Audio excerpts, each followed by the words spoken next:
Isa na po tayo. Ayutin natin ang ating pastor.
Sa araw-araw, Panginoon, nilalayo mo kami sa kasakitan, mapagsubok. Lord, maraming salamat. Sa lahat po ng tatanggap natin mga diyaya, sa araw-araw ay nariyan ka na nagbibigay sa amin ng lahat po ng aming mga kailangan o pangailangan sa araw-araw. Kaya wala kami may bang parang Panginoon, kundi ikaw lang Panginoon. Ikaw lang Panginoon ang susunod namin. Kasawat niyo Panginoon. Napupuri kami sa araw na ito Panginoon. Sa lahat po ng aming mga pakiram Panginoon. Na sumusubaybay dito sa gawain na ito Panginoon sa araw-araw Panginoon.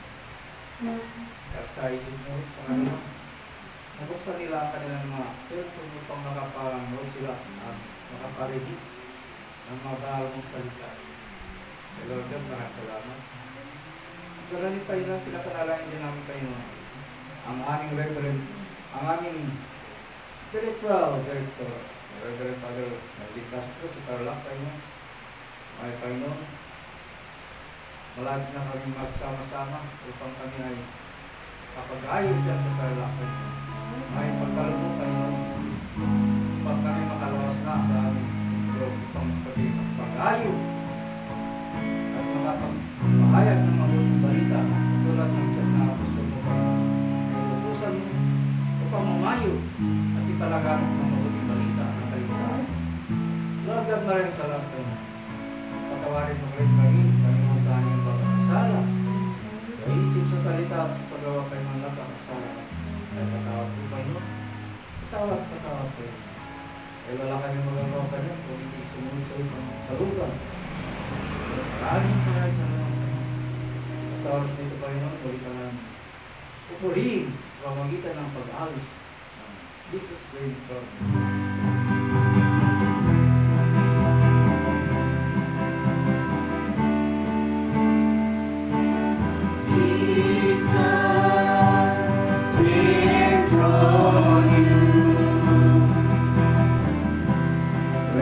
proclaim you are King, standing here in the midst of us.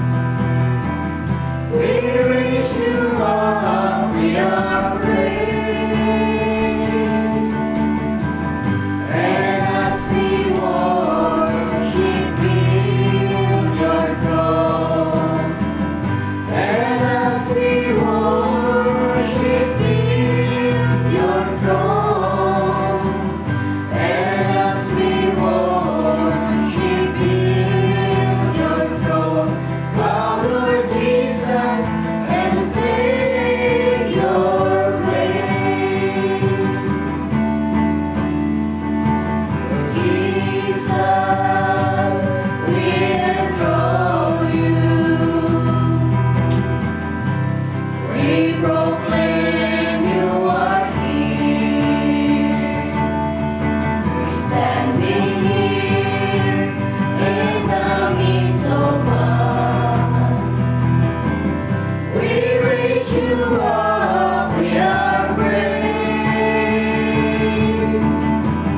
and as we worship build your throne, and as we worship in your throne, and as we worship in your throne, come Lord Jesus and take your place.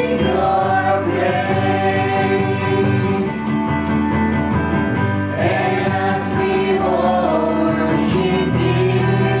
your throne, and as we worship in your throne, and as we worship in your throne, come Lord Jesus and take your place. Salati sa mga sanak sa Espiritu Santo. Kaparan sa unang-una ngayon, magpakailanman, magpasawalang hanggan, Shalom. Sanak sa Espiritu Santo. Kaparan sa unang-una ngayon, magpakailanman, magpasawalang hanggan, Shalom. Pinig. Luwalhati sa Ama, sa Anak, sa Espiritu Santo, kaparan sa unang-una, ngayon, magpakailanman, magpa sa walang hanggan. Siya nawa. Sa ngalan ng Ama, ng Anak, ng Espiritu Santo. Ay pagdalaman tayo sa tunay ng Diyos. Pangalan natin ay Sir Elda Trinidad.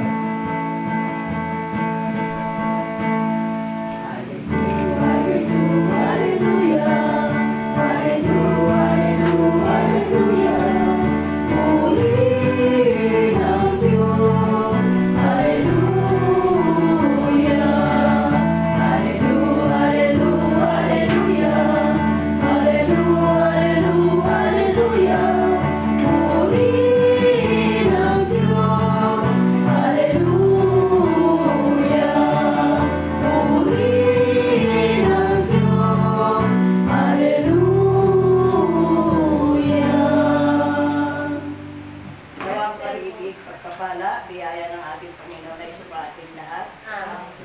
Ang mabuting balita ayon po sa Aklat ni San Mateo. Papuri sa iyo. At narito po ang sinasabi.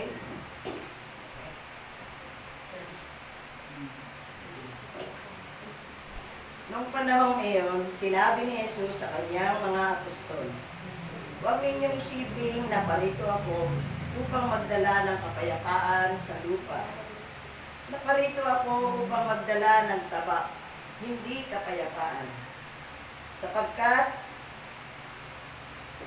naparito ako upang mapaglabanin ang anak na lalaki at ang kanyang ama, at ang anak na babae at ang kanyang ina, ang manugang na babae at ang kanyang biyanang babae, at ang kaaway ng isang tao'y sa kanya na ring kasambahay. Ang umiibig sa ama o sa ina, namigit sa akin, ay hindi karapat-dapat sa akin. At ang umiibig sa anak na lalaki o babae, namigit sa akin, ay hindi karapat-dapat sa akin. Ang hindi nagpapasa ng kanyang krus at sumusunod sa akin ay hindi karapat-dapat sa akin. Ang nag-iingat ng kanyang buhay ay siyang mawawalan nito. At ang nawawalan ng kanyang buhay dahil sa akin ay magkakamit nito. Ang tumatanggap sa inyo ay tumatanggap sa akin. At ang tumatanggap sa akin ay tumatanggap sa nagsugo sa akin. Ang tumatanggap sa isang propeta, dahil sa siya'y propeta, ay tatanggap ng gantimpala ukol sa propeta. At ang tumatanggap sa isang taong matuwid, dahil sa siya'y matuwid, ay tatanggap ng gantimpalang nauukol sa taong matuwid. Ang sino mang nagbibigay ng kahit isang basong tubig na malamig sa isa sa maliit na ito, dahil sa ito'y alagad ko, tinitiyak ko sa inyong tatanggap siya ng gantimpala. Matapos tagublinan ng ang 12 alagad, umalis si Jesus upang magturo at mangaral sa mga bayang malapit doon. Ang mabuting balita ng ating kaligtasan. Pinupuri ka namin, Panginoon Kristo.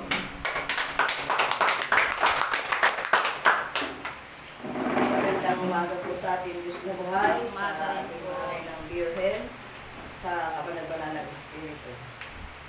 At sa inyo po, mga kapatid, na lahat dyan na nanonood sa kanilang mga tahanan, nasa labas man, sa kanilang tahanan o sa tawid dagat, na patuloy na nakikiisa at katyagang sumubaybay sa gawain na ito ng Servants of Virgin Mary International.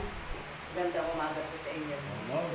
Sa aming Spiritual Director, Father Melvin Castro, na nagre-relax siguro ngayon ang ating pare dahil Lunis ngayon, hinga nila. Gandang umaga po, Father. at sa mga kasamahan mo dyan sa iyong parokya ng Mater Dolorosa Paris. Yan po ay sa Kapas Tarlac. Magandang umaga rin po sa mga kapatid ko na taga dyan sa San Mateo Rizal, Montalban, sa Cavite, sa Taguig. Magandang umaga po dito sa Manila. Magandang umaga po sa inyo. Na alam ko po ay nihintay-hintay nyo rin. Kasi kala ko dahil nandito na tayo sa Maynila, eh hindi na tayo magbabatian. At lalo higit, pinabati ko po ang aming hinahayuan sa Tarlac. Ang mga kapatid ko dyan na matagal nang nag-aabang sa karamihan. At doon din mismo sa Kapas Tarlac, sa Mangga, sa Santa Rita, sa Talaga. At ang mga kapatid ko na hinahayuan din nila Sister Josie dyan sa Balibago 1 and 2. Mga kapatid, magandang umaga. At dito nga po, sa ating gospel, nire-remind na pinapaalalahanan tayo na sabi ng Panginoon na ang nag-iingat sa kanyang buhay ay siyang mawawalan nito. At ang mawawalan ng buhay, ng kanyang buhay dahil sa akin, ang siyang magkakamit ito. Yun po ang remind natin Panginoon dahil gusto niya lagi. Kung dahil tayo yung mga lingkod niya na kailangan. Ibig sabihin po nito mga kapatid, mas gusto ng Panginoon yung nagsasakripisyo tayo. Nagsasakripisyo tayo para sa ating kapwa. Dulan man na mawalan tayo ng buhay, kailangan natin tumulong dahil yun ang gusto ng ating Panginoon upang makamit natin ang buhay na inaasam natin. Dahil ang ating Panginoon ay naglaan din ng kanyang buhay. Inalay niya ang kanyang buhay alang-alang sa ating lahat. At para lang matubos ang ating mga kasalanan hanggang sa mawala ang kanyang buhay. Yun ang gusto ng ating Panginoon, na matularan natin siya. Dahil gusto niya laging pag-ibig. Kaya sabi nga niya, kung hindi siya nagdala rito ng kapayapaan kundi tabak. Na nangyayari din naman sa isang sambahayan lang. Dahil kung minsan nag-aaway-away din ang mag-ama, yung anak na lalaki at tatay niya, yung anak na babae, nanay niya, yung manugang na babae as yung biyanan niya, o nangyayari yun. Kaya inaano rin ang ating Panginoon, hindi niya talaga likas na sasabihin niya ang puro kapayapaan. Dahil sa katigasan ng ulo natin, imbis na tayo ng kasambayan ay magmahalan, magtulungan, pero tayo pa rin yung nag-iiringan kung minsan at hindi nag-uunawaan. Ganito po ang gusto ng ating Panginoon, laging gumawa tayo ng mabuti sa ating kapwa. Anumang ugnayan meron tayo, ay magiging dalisay lamang kung hindi ito hiwalay sa ating ugnayan sa ating Panginoon. At pag nagawa natin ang ganitong kalalim na pagmamahal, sa kahit sinong tao ay magiging karapat-dapat tayong maging alagad ng ating Panginoon. Hindi tayo kahiya-hiya sa ating Panginoon pag nagawa natin yung mga habilin niya na yan. Ang mahalin lagi ang ating kapwa, tulungan ang ating kapwa bago ang ating sarili. Dahil sa pambungad pa lang ng ating ebanghelyo, ayun na nga, sinasabi niya ang nag-iingat ng kanyang buhay ay walang makakamit na gantimpala. Pero pag nilaan mo yung buhay mo, nang dahil sa ating Panginoon, sukdulan na, mamatay tayo, yun ang karapat-dapat para sa Kanya. Ang pagsunod sa Panginoon ay ang pagsasabuhay ng pagmamahal na handang magsakripisyo para sa iba. Dahil ang pagsasakripisyo ay ang pagbibigay ng sariling buhay. Ayon sa halimbawa ng Panginoon, na siya mismo nag-alay ng kanyang buhay para sa atin. Kaya Yun lang ang laging binubukas sa atin ng Panginoon. Laging ipinapangaral upang hindi natin yun makalimutan. Kahit paulit-ulit ang pag-ibig natin sa ating kapwa bago sa ating sarili. Pangalawang utos yan, di po ba? Ibigin mo ang iyong kapwa dahil ang pag-ibig mo sa iyong sarili. At ang una, ang ibigin natin yung ating Panginoon Diyos na buong puso, buong lakas, buong kaluluwa. Kaya, hanggang dito lang po, mga kapatid, magandang umaga. Walati sa Ama, sa Anak, sa Espiritu Santo. Kaparan sa unang-una, ngayon, magpakailanman, magpasawalang hanggan. Shalom. At ibibigay na po natin sa ating kapatid para magbigay pa ng mas malalalim na mensahe na ating Panginoon. Bigay na po natin sa ating kapatid, Sister Clarita Placido.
Panginoon, sa oras na ito. Ikaw po maging Panginoon ang aming nakapagturo, Panginoon. Ikaw po maging sa aming Panginoon. Bigay po kami sa oras na ito. At lalo-lalo na Panginoon, ikaw po ang magpapagaling sa amin. Naniwala kami sa iyo, Panginoon, ang iyong banal na Espiritu Santo. Ayaw po na, Panginoon, buksan ang aming mga puso, Panginoon, ang aming isip upang mga pinagay ko, Panginoon. At may sa buhay namin ang iyong mga buhay na sa Panginoon. Maraming pong salamat.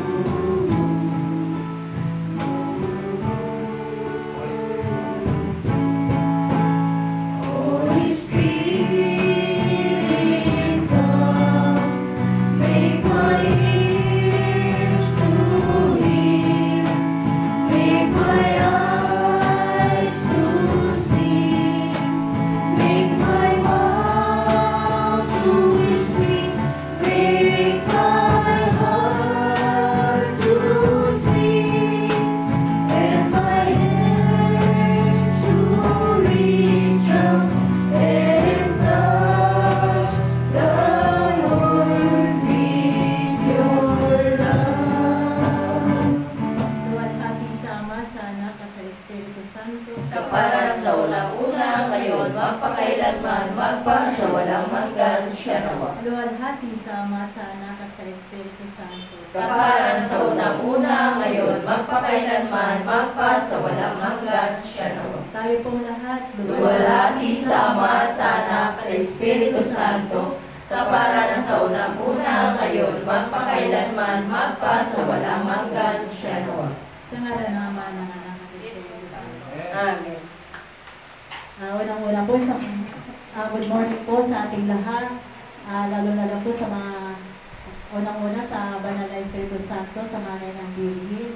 At lalong-lalo po dito sa studio po na narito, mga bisita ni Lord. At lalong-lalo na po sa patuloy na sumusubaybay sa servant of Jesus and Mary na patuloy na ikinig, nag-aabang sa mga buhay na salita dahil napatunayan na ang pag-ibig ng Diyos na sa pamamagitan lang ng pagpanood at sa pamamagitan ng pagsunod, sila ay gumaling sa kanilang karamdaman.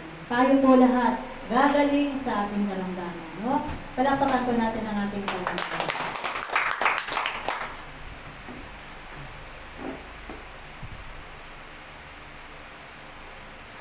Ang ating topic po ngayon, no? Maaaring na topic na po ito, pero kailangan po dahil kailangan po natin, ano sabi nga ang salita ng Diyos, ay nakakalimutan natin, no? Kanina lang sinabi, maya-maya nakalimutan na. So po ito, mahalaga po ito, dahil po sa nakuha po natin mensahe noong unang Lunes ng Hulyo, ay po yung pagpipigil sa sarili, no? At isa po ito sa pamaraan, ito po pamamaraan natin kung paano po natin pagpipigil sa sarili. At isa po ito yung bahagi, no? Para pagpipigil sa sarili, no? At yung ating topic po ngayon, ang baluting kaloob ng Diyos. Ano ba ang divine sin? Ano nga ba kahalaga ito? Paano natin makamtan ang divine sin? At dito po, babasahin po natin sa Efeso 6:11.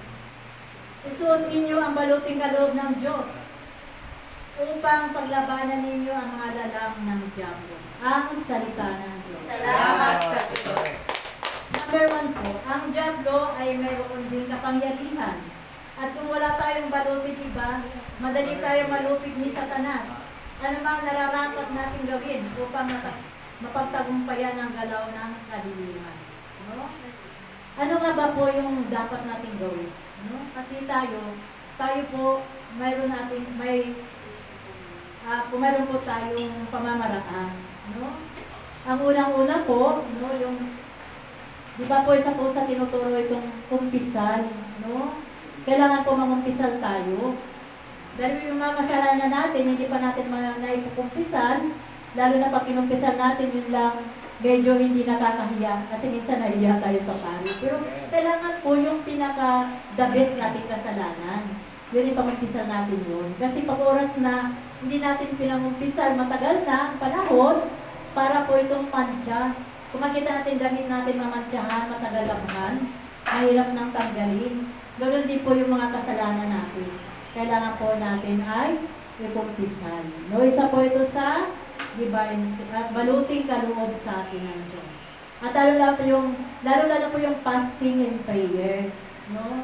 Sa totoo lang, parang na rin ako nag-fasting ngayon. No? Sabi ko, ito ang kumaga, nandun isa po yun sa mga baluti, no? Mga divine sin. Kaya ako, hindi lang muna ako mag-umpisa. Kasi ang topic ko ngayon yung kasama yung fasting and prayer, no? Di ba po ginagawa natin yun? Kayo po ba ginagawa pa ba po ninyo? Yung fasting and prayer? Baka mamaya sa sobrang ating stress, sa sobrang ating busy, kung paano pamamaraan natin para mabuhay. Baka nakalimutan na natin yung fasting and prayer. No, baka mamaya, hanap na pa rin tayo ng hanap ng ayuda at sa mga pantry, no, di ba? Nakalimutan na natin ng fasting and prayer. Hindi naman po kasama yung kumuha tayong ayuda at yung mga pantry. Bakos, huwag natin kalimutan yung mga lingkod ng Diyos na mag-fasting and prayer. Kasi ito po isa sa baluting kaloob sa atin ng Diyos, no, di ba? So, yung unang-una po yung fasting and prayer, di ba po ginagawa natin rosary. Tapos yung pong mga liquid na maaaring hindi mo na tayo kaya ng mga sulit, maaaring liquid mo lang. Diba? Kasi isa po ito sa baluti na gusto na sa atin ng Diyos. No, diba magsakripisyo tayo? No? Mamaya mag-fasting sa prayer tayo, nandun tayo pala sa kapitbahay. Kailangan ko mag-fasting araw na yun, ialay natin sa ating Panginoon. Yung pagpipigil sa pagkain, no, diba? Pagpipigil sa mga ginagawa natin, yung mga laman, halimbawa yung pag-chismis, isa na po yun, hindi natin iwasan yung pag nakarinig tayo ng chismis, parang ang sarap pakinggan. Pero sabi nga, kailangan paglabanan natin ito sa pamagitan ng fasting prayer, diba? Lalo-lalo na 3 o'clock prayer, no? Hindi ka lang ginagampanan ko ito ngayon dahil kung di pa sa problema, no, hindi pa kagad minsan hindi ako nakapag 3 o'clock prayer. Kaya ngayon, sinisikat ko na rin kasi parang sabi ko, parang may gusto sa akin si Lord ipagawa, no? Kaya ginagampanan ko ito, 3 o'clock prayer. At yung Sunday gathering, paano po yung tayo, sabi nga, paano tayo magkaroon ng baluti? Kailangan mag-aaral po tayo ng salita ng Diyos, patuloy po tayo. Baka tayo, hindi na tayo nakapagtipon-tipon sa isang lugar, no, nakalimutan natin yung pagpakinig ng salita ng Diyos. So, totoo lang, nakakalungkot. Kahapon, binabalikan ko yung ating mga kasama, magbaba ng Mama Mary, sa lugar na may paho. No, sabi, yung isa parang, yung okay pa naman, pero yung parang gusto pang magbaba, pero yung isa sabi, parang nagdaramdam siya, sabi niya.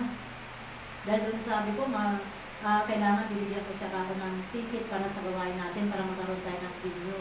So parang sabi niya, ay, anniversary na naman. Doon, naalala mo yung anniversary natin, sabi niya gano'n. Diba, nanalo tayo nung Pinoy Henyo, diba tayo nanalo, partner pa tayo? Wala naman, tuwang-tuwa pa ako, akala ko mayroong regalo, sabi malaki. Yun pala inaasahan niya. Sabi ko, napaka-active yung taong yun noon. Yun palang dahilan. Kaya sabi ko, sino ba ang makapaghiwalay sa atin? Pera ba? No, diba? Sabi niya, hindi naman, napapasalamat naman ako sa Diyos dahil hanggang ngayon buhay ka pa. Kaya nga kako, saan ba natin ibibigay yung papasalamat natin sa mga lita na gawain natin Panginoon? Yung lalabang kako, konting sacrifice natin. Minsan na naman kako yan. Hindi na ito tumilo, sana makapag-isip siya. Pero yung isa, nung una, ini-ignore niya rin ako, sabi niya, pag binabanggit yung mga Mary, ay, hindi pa pwede. Pero sabi niya, ngayon, parang naging na siya kasi nagkasakit yata. Kaya, minsan ang tao gano'n, no? Lumadaan muna sa gano'n para sumunod mo rin sa ating Panginoon, no? Kaya sabi ko, walang makapaghiwalay sa atin, hindi sa magitan ng pera, hindi sa magitan ng kasakitan, kundi ang Diyos ay lagi sa atin. No? Palampakan po natin ang ating Panginoon. At dito po sa Juan 5:8, alam natin ang mga anak ng Diyos ay hindi magpatuloy sa pagkakasala, sapagkat ingatan sila ng Kristo ay di maaaring aanihin ng diablo ang salita ng Diyos. Salamat sa Diyos. Opo mga kapatid, sabi nga, pag tayo nasa Panginoon na, hindi tayo pahintulutan ng Diyos na anihin pa tayo ng diablo. Diba? Alam ng Diyos na tayo ay nagpatuloy sa pagkakasala sapagkat pero ingatan tayo natin Panginoon. No, dadalhin niya tayo muli sa kanyang piling. Upang magkakasala na yan. Pag nasa Panginoon ka, hindi niya kanyang tulog, napatuloy ka nagkakasala. No? Sabi ko nga doon sa kausap ko kapon, dating aktibo to, no? Tapos magbigay ng sapo, sabi ko, nawa, sa pamagitan ng kababanan ni Mama Mary, makibalik ang kanya, para ng palataya. Kasi sabi na dito, hindi pinahintulutan ng Diyos na tayo ay mawala sa kanya. Hindi niya pinahintulutan na alihin tayo ng diablo. No? Palakpakan natin ang natin. Kung ngayon magpakatibay kayo, magpakatibay kayo sa pagpatatag ng ating makipag-isa sa Panginoon. Magpakatatag daw po tayo. Yaman na ipag-isa na tayo sa ating Panginoon, magpakatatag na tayo. Ano man ang pagsubok, no? Ito lagi pang sinasabi, laging manaligyan na ng lataya at sa pagsubok na dumating sa ating buhay. Naisa na lang ko sa sinusubukan ngayon. Sabi ko, Lord, itong pagsubok na ito, alam ko naman na ito may gusto kang mensahe sa akin, na alam ko na nararamdaman ko rin, na mayroon kang nais ipagawa sa akin. Kaya sabi ko, siguro paghayo, kailangan ko nang humayo. Diba? Kasi nga, ito na nga yung minsan na kalimutan na rin. No, nandun na ako sa gawain, pero meron pa siguro kulang. No, so, nawa, panalangin mo kami na makahayo na rin. No? Kaya, sabi nga, magpakatibay tayo sa pagsubok, di ba? Dapat niya, sabi ko, wala yung apo ko, yung talaga umiikot yung buhay ko halos sa kanila. No, yung wala na ngayon na hindi naman sa magandang paraan, hindi pagkakasundo. para sa magkahiwalay kami. Pero sabi ko, Lord, ikaw nang bahala. Minsan, ang lungkot-lungkot, di ba? Pero sabi ko, paano malungkot ako, halos hindi ako makakain. Pero sa hawa ng Diyos, pinakain din ako ng Diyos. Sabi kaya, hindi lang naman ang apo mo yan, marami pa. Tsaka na-okay naman sila doon. Problema lang yung anak ko sana. Harinawa na magbago na para mabumuli ang kailang pamilya. No? At yung sabi nga, magpakatag tayo. Ako rin nga sabi ko ba, minsan naglalakad ako wala sa sarili. Pero sabi ko ako ang laging nagsasabi, magpakatatag tayo sa mga pagsubok. Pero ngayon, pero sabi ko sa awa ng Diyos, okay na, medyo okay na ako. Pag naisip ko yun, sabi ko, alang-alang sa apo ko sa kanilang kinabukasan. Dahil alam ko naman, maganda yung kanilang kinalalagyan ngayon. Mga palapakan po natin ang ating salita. At ito po sa Efeso 1:3, magpasalamat tayo sa Diyos at Ama ng ating Panginoon si Kristo. Pagkalooban niya tayo ng lahat ng pagpapalang espiritual dahil sa pagkipag-isa natin kay Kristo. Ang salita ng Diyos. Salamat sa Diyos. Tunay nga kapatid sa pagkipag-isa natin kasi kay Kristo, di ba? Sa pagkipag-isa sa atin kaya sa ating Panginoon, mayroon tayong biyayang espiritual, no? Hindi lang po espiritual, doon sabi nga yung karunungan ng Diyos, no? Isang malaking bagay ito, na minsan nakala natin yung pasalita ng Diyos, ay dumadaan na sa ating tainga. Ngunit kung pakinggan mo ito, no? Kapag pinakinggan mo ito, na minsan niya, habang nasa totoo lang, kaya gusto ko dito sa una, gusto kong tinititigan yung nagsasalita at inuunawa ang kanya yung mga ginagamit ni Lord. Para, sabi nga, pagka tinitigan ko at iniisip ko, sabi nga, totoo. Sabi ko sa aking sarili, totoo. Oo nga. Sabi, kaya pala. Yun ang mga katagal na sa isip ko. Sabi ko, bakit ginagamit ng Diyos dito? Mayroon talaga mensahe sa bawat isa sa akin. Yung isang pagpapala na espiritual na nandaramdaman ko sa aking sarili. At hindi lang yun espiritual, kundi baga sa mga biyaya, no? Biyaya natin na hanggang ngayon. Isipin naman natin, no? Hanggang ngayon, kumakain pa rin tayo. Nandito tayo, may sakit man tayo, hindi natin alam, COVID na pala yun. Pero bumalik tayo. Di ba, para sa atin, simpleng sakit lang. Hindi sa pagyayabang. Pero tinutulungan tayo ng Diyos sa magitan ng ating pagsunod. No, di ba? Marami nag-share dito na wala ng gana, na wala ng lugosipon. Di ba pag sinabi, ano na, COVID na, yung mga sinyalis. Pero sa awa ng Diyos, bakit tayo nandito buhay pa rin? No, di ba? Pero sa awa ng Diyos, nandito pa rin tayo na nagipag-isa kay Kristo sa oras na ito. Napalakpakan po namin.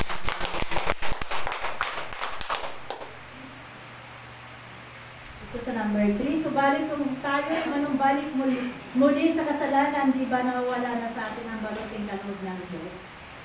O, totoo mga kapatid, dahil tayo, pag nabala tayo sa trabaho, halos hindi tayo makagalo. No? Meron niya mo napansin dito, dati trabaho siya sa malayo na, sa Cavite na, pero bakit nandito siya ngayon? Na si Sister Di Marisa, di ba? Nasa Cavite, sabi nga, bakit? Dahil hindi niya pinintulutan ng Diyos, no? Na tayo ay nawinili sa trabaho. Gusto niya tayo maglingkod, lalo na siya. Pinagaling natin Panginoon sa mamagitan ng paglilingkod sa Diyos. No? Sa pamagitan ng paglilingkod sa Diyos, yung sakit niya dati, na nawawalan siya ng ulirat ngayon. Diba? Magaling na siya. Diba? Kung sayang naman, kung manubalik pa tayo, no? Manubalik tayo muli sa ating kasalanan. Yung kasalanan natin, yung abala tayo sa yung iniisip natin, alam natin pang panandalian lamang. Diba? Kaya kailangan tayo, sabi nga, subalit kung tayo babalik muli, no? Kung bumalik tayo sa kasalanan, sayang naman. Sabi nga, naglalakbay na tayo, parang tayo naglalakbay na. No, ilang taon na ba? Sino ba sa dito na matagal na? No, diba, isa ako sa matagal na. Isa ako since 94, kung di ako nagkamali ba sa ganun. So, bilang lingkod ng Diyos, bagamat tagapakinig lang ako, siguro unti-unti na, sabi, hindi habang buhay, nakaupo ka lang. Ganun din man tayo ngayon. Hindi habang buhay, nakaupo ka lang. Paano pag-gamitin ni Lord? Yung nakaupo ka lang. No, ako sa tagal mo ng marami ng pagpapala, marami ng kagalingan ang pinagkalog sa akin ng Lord. Napatunayan ko na no, sa aking sarili at sa lahat ng tao sa mamagitan ng pagpuri. No, bakit babalik ka pa? Nung ngayon yan, iisip ko. Pagka naisip ko yung problema ko, sabi ko, problema lang yun kung tutuusin. Wala na akong obligasyon ngayon, no? Nakatali ako sa obligasyon. Siguro uwi na rin ni Lord ko. Dahil meron pagawa sa akin, sunod yun yung mga gawain na dati namin ginagawa. Siguro panahon na. Ito talaga siguro panahon na. Puro tayo paghayo, puro tayo dito kapagaling, no? Pinagaling na tayo, di ba marami na naka-recover no, sa COVID. No, tayo rin, panahon na siguro, panahon na rin po tayo na humayo. No, sabi nga, ito nga naisip ko, di ba, meron lang, sabi ito, bago kayo mapag-bakuna, mag-isip kayo. So, nag-isip ako, Lord, dahil sabi, hindi kayo makapasok ng simbahan pag wala kang bakuna. Hindi kami makahayo, maaaring hindi kami makahayo pag walang bakuna. Kaya sabi ko, Lord, sabi nga dito, di ba, sa Evangelyo natin, kung sino man nag-ari ng buhay para sa akin, ay siyang magkakaroon. Di ba? Pag tayo nagpapakuna, alang-alang kay Lord. No? At sino man umayaw sa bakuna. Diba? Kung sino man umayaw sa bakuna, at sabi niya, natatakot, mag-alay ng buhay sa ating Panginoon, ay, siya mawawala nito, pero bahala na rin kayo. No? Sabi nga ninyo naman, yung panindigan nyo, na sabi, si Lord na magbabakuna sa akin. Yung nga naman, basta yung time na namin kay Lord, hindi naman natin mapipilit. No, di ba? Hindi natin mapipilit sila. Sabi nga sa mga natin, wala namang pilitan. No, di ba? Palagpakan natin ang Panginoon. Pero ako, alam ko na nga rin, para makahayo ako, may magigita ka, at sa paghahayo, para naman di ka naman iwasan ng mga tao. No? Balance yun. Ito, palagpakan natin tayo. At ito po sa Galatia 3:3-5, napakahangal ninyo, simula kayo sa Espiritu at ngayon, magwawakas sa laman. Wala na bang mahalaga sa inyo ang naging karanasan ninyo? Marahil naman ay magkaroon, bakit ba pinagkaloob sa inyo ang Diyos, ang Espiritu? Bakit ba siya gumawa ng himala? Dahil sa inyong mga gawa ayon sa kautusan o dahil sa inyong paniwala sa mabuting balita? Ang salita ng Diyos. Salamat sa Diyos. Tuloy mga kapatid, sabi na napakahangal natin, sabi ng Diyos, napakahangal natin, nandoon na tayo, nagsimula na tayo, yun yan, sinabi ko nga kanina, naramdaman na natin, pinagaling na tayo ng Diyos, naramdaman na natin ang ating Panginoon, no? Yung mga pagpapala, no? Nakaraos tayo hanggang sa oras na ito, mga biyaya, pinagalog sa atin ng Diyos, no? Kung tingnan niya natin yung mga pagsubok na rausan natin yun. Ang titingnan natin hanggang ngayong buhay pa tayo at naipag-isa sa ating Panginoon sa oras na ito. No? Palakpakan po natin ang ating Panginoon. Dapat lamang na tayo magpatuloy sa Diyos. No? Huwag na tayo magkasala pa muli. No? Dahil ang Diyos, ang siya lamang tanging maasahan natin, lalo na sa panahon na ito. No? Panahon natin ito, dapat tayo, sabi nga, dahil sa inyong magawa sa kautusan, dahil sa inyong paniwala o sa mabuting balita. No, diba? Tayong lahat na naniniwala sa mabuting balita. No? Kung natin mag-alinlangan pa, maniwala na tayo sa magandang balita ng ating Panginoon. No? Palapakan po natin ang ating Panginoon. Kaapat, makatuwid para sa manatili natin sa ating sarili. Ang baluti na kaloob ng Diyos, magsisi ng kasalanan at magpag-isa sa ating Panginoong Hesus. Sundin ang sinasabi ng kasulatan. No? At tulay nga po sabi, magpag-isa tayo. Manatili natin sa ating sarili ng baluti. No? Manatili sa atin yan. Oras na magsisi. No? Magsisi, talikdan ang kasalanan. No? Siyempre, tayo ba naman, hayo tayo? No? Hayo ba tayo? Paano tayo makakaptan yung baluti na yan? Kung yung mga kasalanan natin, hindi pa ito natin na i-surrender. Hindi pa natin pinagsisihan. No? Nakalimutan na natin, meron pala tayong kasalanan ng gano'n. Mga kapatid, isipin natin, paano ba mga kasalanan pa natin? Hindi ba? Kung inisipin natin, nakalimutan natin, ngunit ang Diyos, hindi niya nakalimutan yun. Handa lang nga, naghihintay lang siya kung kailan natin hingi ng tawad ang ating mga kasalanan. Upang makaptan natin ang mga baluti na kailangan natin sa panahon na ito. Palakpakan natin ang ating Panginoon.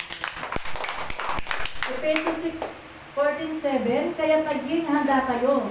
Gawin ninyong bigkis ang katotohanan. Itakip sa dibdib ang baluti ng pagkamatuwid at isuot ang panyapak ng tayong handa sa pangaral ng mabuting balita ng tayong pagpasundo sa Diyos. Taglayin ninyong lagi ang kalasag ng pananalig kay Kristo bilang pananggat, pamatay ng lahat ng nagliliyab na palaso ng masama. Ang salita ng Diyos. Salamat sa Diyos. Sabi dito, talagang totoo pa, tunay nga ito yung pinaghanda na tayo natin Panginoon. No? Maging handa tayo, gawin ng bigkis ang katotohanan. No, nabawa mamaya, ito na katotohanan, maya-maya, wala nang katotohanan. Hindi ba? Ito na sa katotohanan tayo, mamaya babaliktad tayo. Hindi ba? So, kailangan maging takip natin sa dibdib kung paano yung mga nakikita ko, yung iba sa paglaban sa ganyang gera or napanood natin dito sa TV. Di ba kung paano sila may takip dito sa dibdib, no? Meron silang panakip para sila ay hindi tagdan ng anumang uri ng mga bala o anuman ang tumama sa kanila. Ganun din na tayo. Itakip natin yung mga salita ng Diyos, yung mga baluti na itakip natin para tayo ay maging matuwid at isuot ang panyapak na maging handa sa pangaral ng mabuting balita. No, tayo, sabi nga ito mga paghahanda natin, maging mga panyapak, di ba? Yung may panyapak na yan, pangsapin sa paa natin para tayo ay makarating na hindi masasaktan. So, ganun din tayo. Mayroon tayong mga baluti, mayroon mga tayong mga panakip para tayo ay para doon sa patuloy natin ang pangaral ng mabuting balita ng kaligtasan. Sa pagpakipagsundo sa Diyos, no, di ba? Taglayin natin ang kalasag ng pananalig ni Kristo. Dahil ito po ay pamatay sa nagliliyab na palaso ng masama. No, di ba? Paano tayo kung wala tayong devices? Paano tayo kung wala tayong mga ganong panalangin? Mga paninindigan, no, di ba? Kami tayo nanindigan ngayon. Subukan lang tayo, nagkaroon tayo ng kunting problema. Wala na tayong panindigan. Bigla tayo ay nawalan ng pag-asa sa buhay. Pati yung paglilito natin sa Diyos ay nangihina tayo. Sa mga kapatid ngayon sa pandemic na ito, napapansin ko parang mayroong mga nangihina talaga. So kailangan talaga ay ibalik na ang gawa natin Panginoon. No? Kaya tayo magpabakuna na.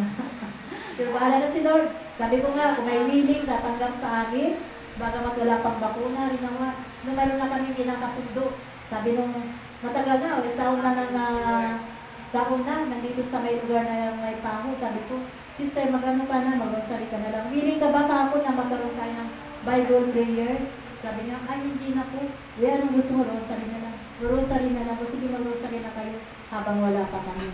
Mula ngayon, kung hindi niya nakapag-rosary, mag-rosary na kayo. Sabi mo, pero sila pinagpala dahil dati lang, hindi raw ganun. Walang pang tindahan. Ngayon, ang laki na ng tindahan nila. Dahil si Mama Mary ay nasa kanilang tahanan. No? Palakpakan mo natin natin.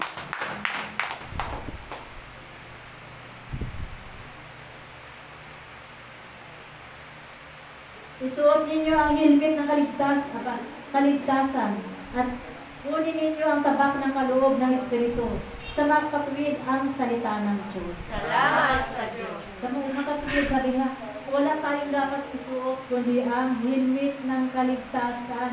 Diba? Pag tayo nagmumotor, sasakay po tayo ng motor, diba may helmet po tayo para sa ating kaligtasan. Ngayon ang kaligtasan naman natin bilang lingkod ng ating Panginoon ang mga salita ng Diyos, yung mga tabak na mga panangga natin, yung mga baluti, ang mga salita ng Diyos. No? Dahil itong salita ng Diyos, higit na matalas sa alinmang tabak na magkabilay talim. Di ba? Nasa banal na kasulatan yan. No? So, kaya tayo, sabi nga, manindigan tayo para sa ating Panginoon. Panahon na, no? Para lumabang tayo ulit sa mga nagliliyab na palaso. No? Di ba? Palakpakan pa natin ang ating Panginoon. 2 Pedro 1:2-3, mapuspos nawa kayo sa pagpapala ng kapayapaan ng Diyos. Dahil sa inyong pagkakilala sa Kanya ay ating Panginoon Jesus. Tinanggap natin na sa magitan ng Kanyang kapangyarihan ng lahat ng bagay na nagtuturo sa atin upang mamuhay ng tapat sa Diyos. Ito dahil sa ating pagkakilala kay Jesus. Sana siya rin tumawag sa atin sa bahaginan ng kanyang karangalan at kapangyarihan. Ang salita ng Diyos. Salamat sa Diyos. Diyos, sabi ng Diyos, mapuspos na ba tayo? No? Mapuspos na ba tayo ng kapayapaan? No? Sa pagkakilala sa Kanya. No, di ba tayo pagkakilala natin, puspos na tayo ng kapayapaan? No, di ba? Tinanggap na natin sa magitan ng Kanyang kapangyarihan. No, sa pagtutulong upang mamuhay ng tapat sa Diyos. No, sinapin natin maging tapat tayo sa Diyos. No, sa maliit man na bagay, sa malaking bagay, kailangan maging tapat tayo sa ating Panginoon. Diba? Kaya sabi nga, ang maliit na, kung pinagkatiwalaan ka sa maliit na bagay, lalo-lalo na sa malaking bagay. No, diba? Ganun din sa malaking bagay. So, hindi malaking bagay itong salita ng Diyos na dapat natin ay dapat pinagkatiwala sa atin ng Diyos na malaking bagay ito para sa atin. No, kailangan maging tapat na tayo sa ating Panginoon. No, palakpakan po natin ang ating Panginoon. Ano-ano ang binibigay ng dulot ng divine seal? Nagbibigay buhay. Galatia 5:25.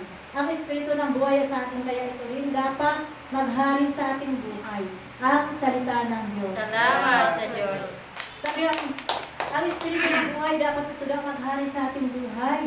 Ito na po dapat ang panatilihin natin sa ating buhay. Huwag na tayong bumalik pa sa dating buhay natin nang wala pa tayo sa Espiritu ng Diyos. So manatili tayo bilang itong baluti sa atin para pag saan man tayo naroon, pag-ipag-isa sa ating Panginoon, ay ito'y ating pananggalang. Ito'y divisive sa ating buhay na higit makapangyarihan. No, higit na makapangyarihan ang salita ng Diyos. No, malakpakan po natin ang ating Panginoon. Bilang Thessalonica 5:8, hindi kayo dapat maglasing. Yaman kayo may palig na ng araw. Gawin na natin baluti ang pananampalataya at pag-ibig ng hilmit ng makasal sa pagliligtas sa gagawin natin ng ang salita ng Diyos. Salamat sa Diyos. Hindi na lang tayo dapat maglalasing, no? Meron akong kaibigan, no? Sabi niya, naglalasing tuloy ako sa sama ng loob ko. Sa sama ng loob ko dun sa anak ko. Naglalasing ako, uminom tuloy ako. Sabay ng tawa niya. Sabi mo, naglalasing ka pa, lingkod ka ng Diyos, naglalasing ka pa. Sabi na, hindi mo sa maminom ng alak, dahil itong alak, kailangan din sa ating katawan para maging medyo malagyan naman ng konting alcohol. No, pero wag naman gawin natin itong bisyo at dahilan pag sumama ang ating loob, no? Sa ating kapwa, gagawin natin itong dahilan.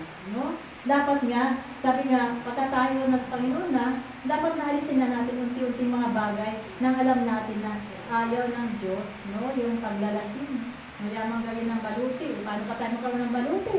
No? Naglalasing ka na. Pag oras na nalasing ka na, wala na, no? Yung wala ka na sa tamang pag-isip, no? Isa po yung sana, yung pag nalasing ka na, yung isip mo, iba na talaga, wala na sa kabilukan, no? At ito po sa pang-anim, power of healing, no? Marcos 16:5-18. At sinabi na ni Jesus sa kanila, kumanda kayo sa buong sanlibutan at ipangaralin niyo sa lahat ng mabuting balita. Ang sumasampalataya at mabautismuhan ay maliligtas. Ngunit, hindi sumasampalataya ay magtataglay ng ganitong tanda ng kapangyarihan. Ang salita ng Diyos. Salamat sa Diyos. No, pero talaga kayo na, no? Kumanda tayo, talagang sabi nga, ipangaral, no? Kumanda kayo sa buong sanlibutan, ipangaral ninyo ang lahat ng mabuting balita, no? Ang sumasampalataya ay mabautismuhan. No, diba? Ngunit ang hindi sumasampalataya ay mapahama. No, diba? Marami tayo ngayon maaaring maranasan natin sa paghayo natin sa mabuting balita sa magitan ng mga Mary. Maaaring tayo maraming mag-i-ignore sa atin. No, pero panalangin pa rin natin. No, na mayroon pa rin tatanggap na ilan. No, para tayo ay patuloy patuloy tayo mahumayo. At ito po yung baluti na taglay-taglay natin yung baluti, yung kaloob sa atin ng ating Panginoon. Isa po yung mga bahagi upang tayo ipaghanda natin sa oras na ito na tayo humayo na, no? Mapalaganap, no? Ipaglaban natin ang salita ng Diyos. Itakip natin ang ating salita ng ating paniligan, ang salita ng Diyos.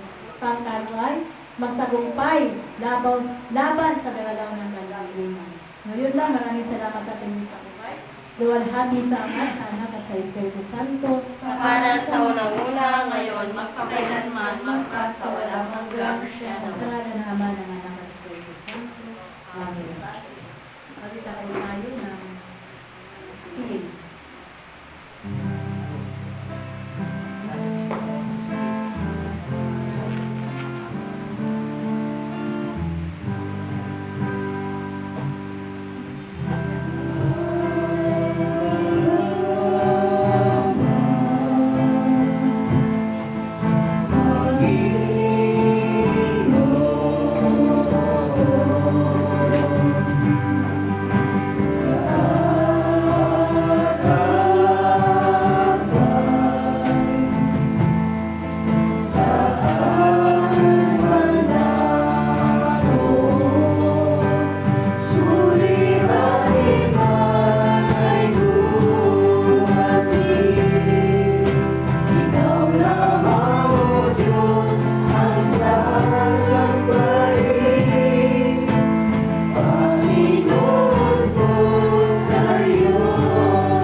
Narito kami patuloy humingi ng tawad sa iyo.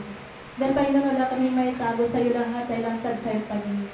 Kung paano kami nagkasala, Panginoon, dahil alam na alam mo, wala kami may tago. Kaya Lord, sa oras na ito, patuloy kami umawit, humingi ng habang at patawad sa iyo, sa magitan ng pag-awit ng patawad ko.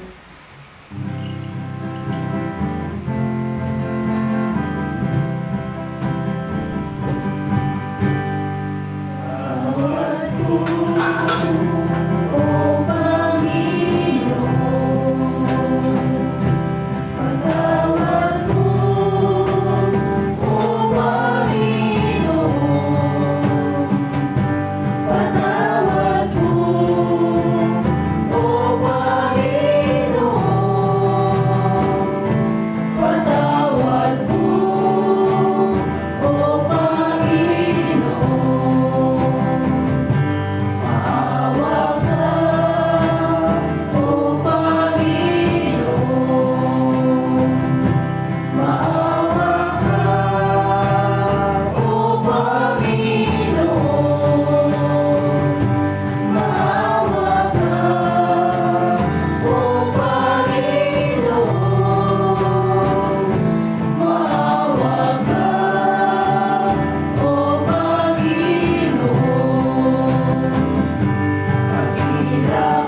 Pinatawad mo na kami sa lahat ng aming pagkakasala. Dahil ang nais mo kami maging malinis kami sa iyong harapan, upang patuloy kami, Panginoon, na sumunod sa iyong atas. Upang kami patuloy na, Panginoon, tumayo na palaganap ng mabuhay. Upang malinis kami, Panginoon, para magdamat mo kami daluyan na yung banal na Espiritu Santo. Maraming salamat. Halitin natin na glorify thy name.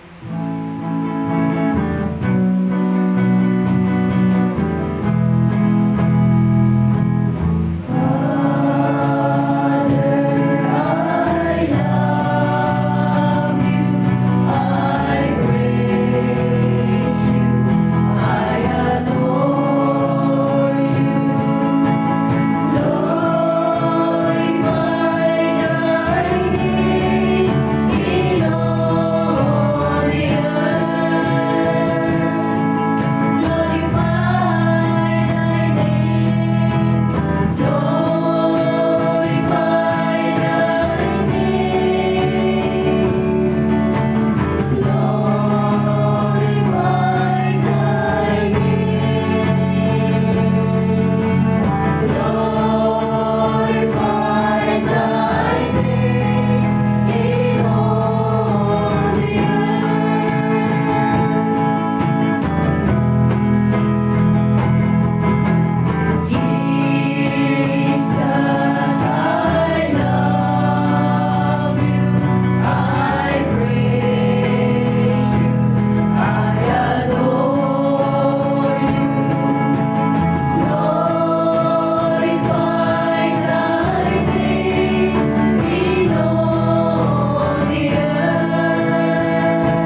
Holy Spirit.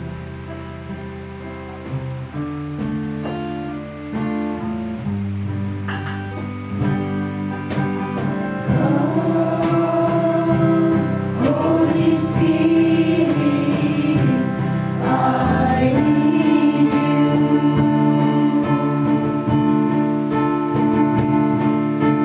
Come, Holy Spirit,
I Tangi, Michelle Adoranza, Remedios Manuel, Armando Eronimo, Recovery Panginoon, Arlene Christian, Bendition, Dorothea Santos, Negative po naman sa sakit, Marlene Morote, Cisco Sabres, ganoon din Panginoon, si Nicole, Gordoy, may lagnat po Panginoon, ipapuno, hindi po sa kanya, magalingin po sa kanya. Ganoon din Panginoon, si Sheila Barad, breast cancer, Arceli, Bukto, Rosalina Angel, Rona Sabit, malipanagan ng pag-isip niya, kay Risa Jr., Orlando Ganya, Tricia B. Fernando, ganoon pa rin dinadalahan yung mga anak, Eric Lasilo, matatagan ng pananampalataya sa iyo, at nawalo na buong ang kanyang pamilya, sa pamagitan ng kanyang pagbabago. Maraming po salamat po, Panginoon. Dahil po sa kaluluwa, Panginoon, patuloy na dinadalangin ang kaluluwa ni Eddie Santos, nawa Panginoon, kapiling mo na sa kung saan na siya naroon. Maraming po salamat po, Panginoon.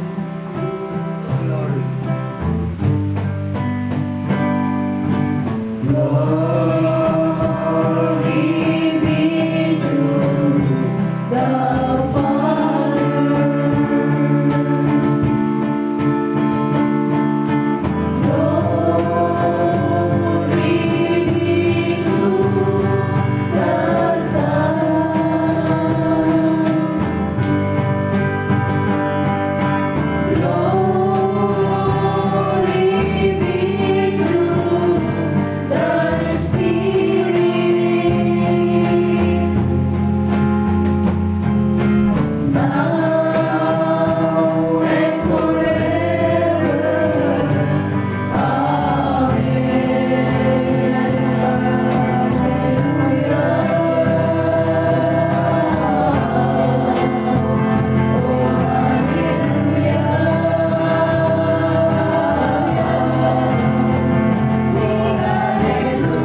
Isipin ninyo na si Lord yan, kamay ng ating Panginoon, siya yung magpapagaling sa ating mga ito.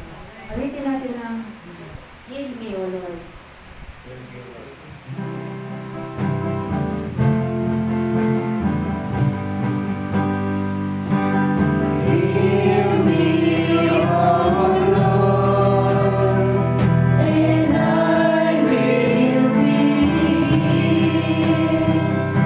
Saved.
lalo na na po aming kaibigan, ipinagkaloob mo na po sa amin. Maraming pong salamat, Lord. Luwalhati sa Ama, sa Anak at sa Espiritu Santo. Kapara sa unang-una, ngayon, magpakailanman, magpa sa walang hanggan, siya nawa. Luwalhati sa Ama, sa Anak at sa Espiritu Santo. Kapara sa unang-una, ngayon, magpakailanman, magpa sa walang hanggan, siya nawa. Bago po ang ikatuluwalhati, awit po tayo, pasalamat tayo sa Diyos. Awitin natin ang thank you, Lord. Thank you, Lord.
Magpakailanman, magpa sa walang hanggan, siya nawa.